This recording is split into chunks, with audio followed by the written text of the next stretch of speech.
बिहार में बिजली उपभोक्ताओं को विद्युत नियामक आयोग ने दिया तगड़ा झटका। बिहार में बिजली बिल हुआ महंगा।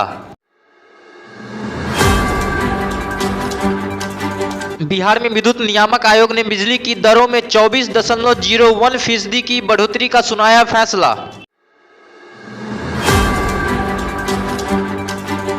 लोकसभा चुनाव 2024 से पहले बीजेपी आलाकमान ने सम्राट चौधरी को बिहार बीजेपी की सौंपी कमान। अब बिहार बीजेपी के नए अध्यक्ष होंगे सम्राट चौधरी। वहीं सम्राट चौधरी के बिहार बीजेपी अध्यक्ष बनने पर पूर्व सीएम राबड़ी देवी ने भारतीय जनता पार्टी पर कसा तंज। सम्राट चौधरी के बीजेपी अध्यक्ष बनने पर पूर्व सीएम राबड़ी देवी ने जाति विशेष को लेकर दिया विवादित बयान। भर गया है तब सम्मान भरना है।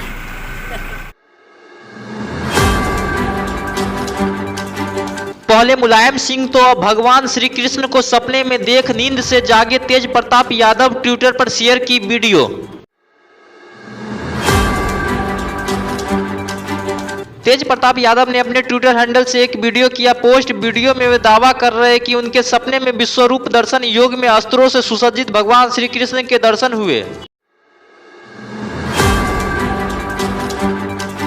पटना के खुसरूपुर इलाके के ईसोपुर गांव में पैसों के लेन देन को लेकर ममेरे भाई ने युवक की गोली मारकर की हत्या।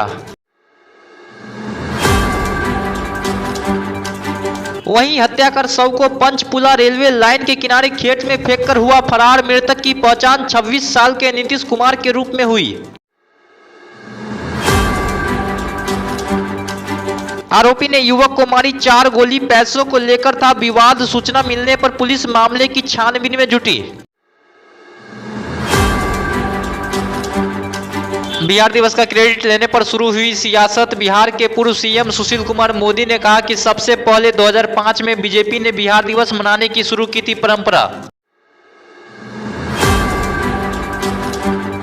यूट्यूबर मनीष कश्यप की गिरफ्तारी के विरोध में आज किया गया बिहार बंद। कई जिलों में देखने को मिला असर। बेतिया से लेकर समस्तीपुर तक कई जगहों पर मनीष कश्यप के समर्थकों ने चक्का जाम कर किया प्रदर्शन। सरकार के खिलाफ लगाए नारे। जिंदाबाद जिंदाबाद जिंदाबाद, मत घबराना, तेरे पीछे सारा जमाना। सरकार की गुंडागर्दी नहीं चलेगी, नहीं चलेगी, नहीं चलेगी। सरकार की गुंडागर्दी नहीं चलेगी, नहीं चलेगी, नहीं चलेगी।